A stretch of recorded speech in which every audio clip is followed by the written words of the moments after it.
nas ruínas de Rhamnus, que é a primeira vez que eu fiquei sabendo desse lugar. E aparentemente é justamente onde fica, né, o templo de Nêmesis. E a gente vê que nas ruínas de Rhamnus, no norte da Ática, na Grécia, a gente vê aí como se fosse um templo se levantando, assim, né? Bem clássico dos filmes de Saint Seiya, quando acontece isso, né? Que brota da terra um templo, assim. Então me parece que foi exatamente isso que aconteceu, né? E tem alguém falando aqui, que a gente pode sugerir que é um deus, né?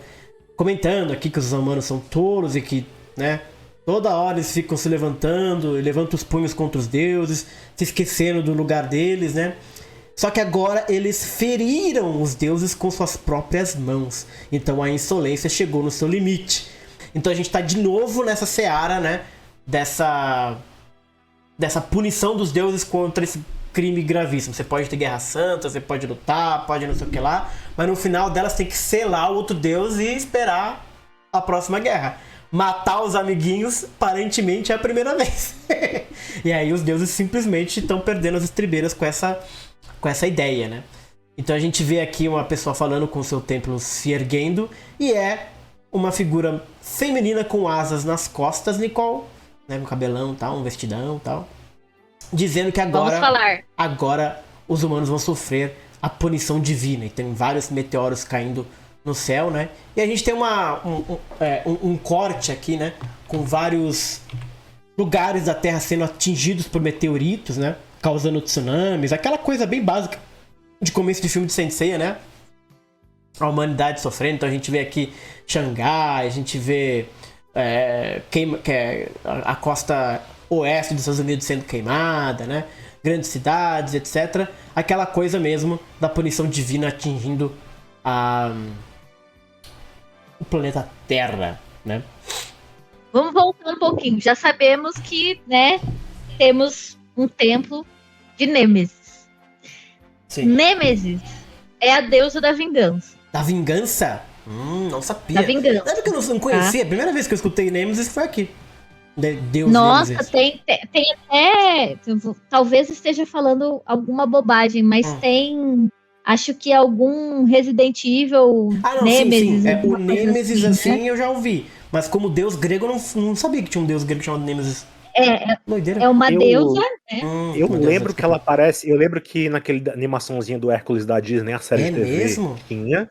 Ela aparece lá. Uhum. E a série do Hércules, que passava Hércules e Xena, sabe? Também tinha um episódio que a Nemesis aparecia também. Interessante. Uhum. Isso. E aí, assim, Nêmesis, ela é a deusa da vingança, mas ela é a deusa da vingança de algumas coisas especificamente. Eita, nós. A gente já falou sobre isso, até no Time Odyssey eu voltei um pouco nesse assunto. A estrutura dos deuses gregos revela como os gregos pensavam sobre as coisas. Então, por exemplo, essa vingança de Nêmesis é um tipo de vingança. Então, por exemplo, as pessoas que são arrogantes, elas são atingidas pela Nêmesis. As pessoas que têm uma sorte extraordinária, mas que ela não é merecida, sabe? São atacadas por Nêmesis. As pessoas que cometem ações ruins, né? São acossadas por Nêmesis e tal. Tem outros tipos de divindades que atacam outras coisas especificamente. Então, por exemplo, as Eríneas, elas têm a ver com retribuição também, que é essa ideia da Nêmesis, só que é retribuição por exemplo, se eu cometo parricídio ou matricídio, por exemplo, que foi o caso do Orestes, né? Tem uma tragédia que chama Oresteia, que fala sobre isso. E tem a Atena envolvida, inclusive é um negócio legal de se ler. Então, as Eríneas, elas são caracterizadas por vingança alada. Elas são espíritos de vingança, né? As Eríneas. Nêmesis já não. Nêmesis, a personificação dela é uma pessoa mesmo, uma mulher, e ela está envolvida com a ideia de equilíbrio também. Né? Então, Nêmesis tem a ver com uma vingança quase de justiça mesmo. Né? Então, esse argumento que a gente vai ver, né, conectando aquilo que Hades falou com o que Nêmesis quer fazer, tem um sentido dentro da ordem de equilíbrio que eles querem restaurar. Tipo assim, não pode sair matando as divindades desse jeito que vocês estão fazendo, sabe? Tem uma consequência aí. E ela se vingar dos humanos. Ela tá colocando os humanos aqui como se fossem realmente arrogantes, insolentes. Então, realmente tem a ver a Nêmesis, pelo que você falou aí, ela ser essa divindade que vai se vingar, né? Muito interessante. Olha o Suda aí, gente, brilhando. E o que é mais legal, tá? O Alan falou aqui, você falou também da Ker. Eita. Qual que é a genealogia da Nêmesis? Ela é filha de Nyx, que é a noite, certo. Né? E aí saca os irmãos dela. Ela é irmã de Moro, que é a ruína. Ela é irmã da Ker. Eita, irmã da Ker! Que é a morte violenta. Ela é irmã de Thanatos e Hypnos, que são a morte do certo. sono. Ela é irmã de Oniro, que são os sonhos, né? Sim. Irmã de Momus, que é a culpa. Oisos, que é a miséria. É irmã das Moiras, que são o destino, que a gente viu no Time Odyssey. Apate, que é o engano. E da Eris, que é a discórdia. Da Eris, grande Eris. Então, assim, são todas as divindades relacionadas não só com essa coisa do equilíbrio e tal, mas tem outras divindades que não são necessariamente... Por exemplo, Thanatos, que é a morte, não é necessariamente ruim. Verdade. A menos que você tenha uma morte violenta, que é a Ker, por exemplo. Né? As Moiras, que representam um destino, não querem dizer necessariamente coisas ruins. Depende do destino que você vai ter. Né? Então, tudo... essas divindades relacionadas à noite, elas têm coisas boas e ruins, né? Porque tem a ideia de luz e sombra envolvida também. Só que já logo de cara aparece um inimigo aqui que ataca ele, só que para nas lanças do Krishna, né? Um personagem bem bonito, inclusive achei bem legal o visual do Belerofonte aqui, né? Ele é o Belerofonte de Alis, né? Alis significa asas prateadas, né? É o Belerofonte de Alis, que é um dos espíritos, né? Lutando pela deusa Nêmesis. Então a gente tem o Belerofonte e quem luta pela Nêmesis são os espíritos, né? É curioso, porque ele também tem o Pegasus, né, como representante. O Belerofonte tem... A gente fez o mito de Pegasus, a gente falou bastante do Belerofonte no podcast. Que é justamente, né? Exatamente. Lembrar, assim, lembra um pouquinho do Belerofonte? Resumindo, né, assim, de forma mais sucinta. O Belerofonte é um herói, né, grego, que, enfim, ele teve uma série, ele precisou passar na vida dele por uma série de provações. Ele matou por acidente uma pessoa da própria família e, né, como a gente falou sobre Eríneas, Nêmesis e tal, foi considerado um crime muito grave e aí ele foi mandado para vários lugares para fazer a expiação do seu pecado, né? Então ele foi para um lugar específico. A pessoa que o recebeu a orientação de que tinha que matar o Belerofonte, só que os gregos tinham toda aquela ideia de hospitalidade com pessoas que chegavam nas suas casas. Então meio que também era ruim se o cara chegasse e fosse morto numa casa onde ele estava hospedado. Então ele foi sendo meio que jogado em várias regiões diferentes, em vários lugares diferentes.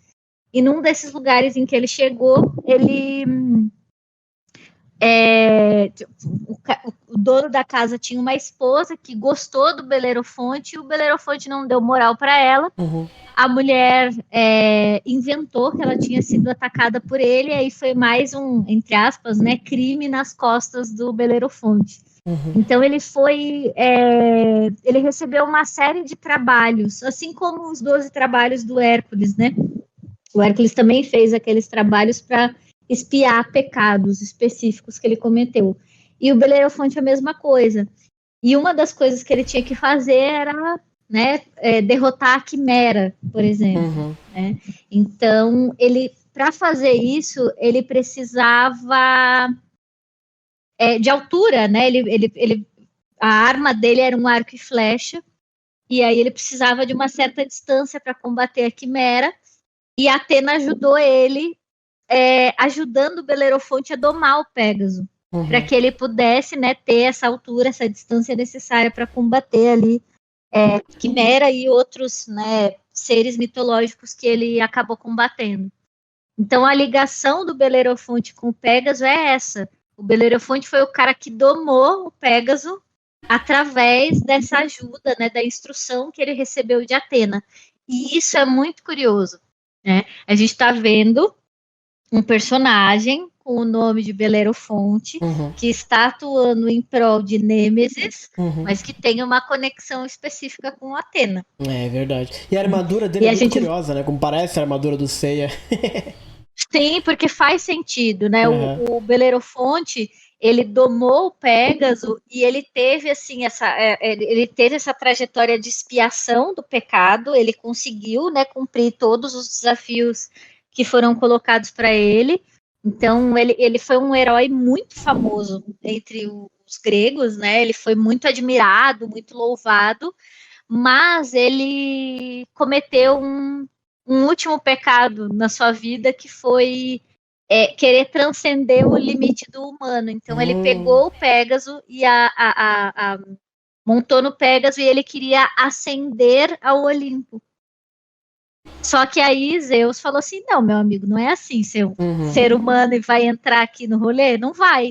Ele pegou o Pégaso, deixou o Pégaso entrar, e o Belerofonte caiu. Então é uma queda literal, mas também uma queda em termos de honra e tal. Ele meio que descumpriu regras básicas ali, né, dessa separação entre humanos e divindades. Então é essa ligação que ele tem com o Pégaso. Ele provavelmente só conseguiu vencer essas criaturas que ele dominou porque ele domou o Pégaso, né? E aí, finalmente, a inimiga aparece, né? Dando risada, tal. E ela, tocando sua arpinha, diz que não adianta nada, que eles vão se arrepender, que era melhor ter ficado lá e morrer quietamente. E ela se apresenta justamente como sendo a Terpsicore de música. Acertei agora, Alan? Isso. Muito bem. Que é uma personagem que toca harpa. Já é a terceira personagem arpista de Saint Seiya. Já que a gente já entrou na Terpsicore, ela é uma musa. Tá? A Terpsicore é a musa da dança. Então ela é a patrona, né? Matrona. Ela podia dançar, não tocar harpa, né? Então, mas enfim, está associada aí a coros, a música, a grupos de dança e de canto e tudo mais. E essa personagem, mitologicamente falando, ela está relacionada à flauta e à lira. Então são dois instrumentos que estão relacionados a ela. Né? Então também poderia ser uma outra flautista, por exemplo. Tá? Mas enfim. E assim, tem uma coisa que essa personagem, acho que ela vai falar daqui a um pouquinho, que tem a ver com essa discussão, tá? Que existiam de fato competições na antiguidade em que as musas, né, em tese, eram as julgadoras de quem era o melhor. Mas também existiram muitas competições em que as pessoas se colocavam como, por exemplo, melhores musicistas do que as musas, melhores assim, as rapsodos, tipo assim, meio que se vangloriando. Eu danço melhor que a Terpsicore. Aí ela fala, vamos ver então, sabe, umas coisas aí assim. Aí é pedir pra morrer, o famoso, né? E aí eles são atacados com um monte de espinhos sei lá, umas garras, sei lá que traca é essa, né? E aí eles se perguntam o que pareciam aquilo, tal, não sei o que lá, cheio de parece dente de bicho, assim, Os sabe? dentes, são as presas do dragão. Presas do dragão, isso, né? E aí as presas meio que se quebram e viram, sei lá, fantasmas. Vocês lembram que um dos primeiros personagens pertencentes aí a Nêmesis que apareceu foi o Cadmo, Verdade, né? a gente não falou dele. Então, quem que é o Cadmus? O que é um Cadmus? Agora já sabemos que esses personagens são os verdadeiros, pessoas que viveram, né? Na era mitológica, etc. Quem que é o Cadmus? O Cadmus é o fundador da Cadmeia, que é a cidade de Tebas. Né? Esse cara fundou Tebas. E ele teve toda uma trajetória para chegar até esse lugar que é a Cadmeia e depois virou Tebas, né? E ele é um lugar muito emblemático, muito específico para a Grécia, né? E aí, quando ele chegou nessa região, tinha uma vaca lá e ele queria fazer um ritual para os deuses para, tipo, agradecer e tal, porque ele chegou no lugar e tal, e ele mandou os homenzinhos dele lá, os rapazes que trabalhavam para ele, buscar água para fazer o ritual. E os caras foram e não voltaram. E o Cadmo era uma pessoa muito curiosa, porque ele fazia essas coisas, ele saía, ele descobria cidades, ele, né, investigava as coisas. E aí ele foi até o lugar onde os caras foram buscar água e era uma fonte de água que tinha um dragão defendendo essa fonte. Esse dragão era um dragão de Ares, era um dos filhos de Ares, e ele matou esse dragão. Então o Cadmo tem essas presas de dragão, porque essas presas são desse dragão que ele matou, que era filho de Ares. E com as instruções de Atena, ele semeou essas presas no chão. E dessas presas nasceram os espartos, que são os semeados, que dá origem aos espartanos, que são homens adultos armados. Então, o fato de aparecer essas... tá tudo conectado. A gente vê desde o começo, né? O Kiki e a Shaina brigando com Espartói. Verdade. São esses caras.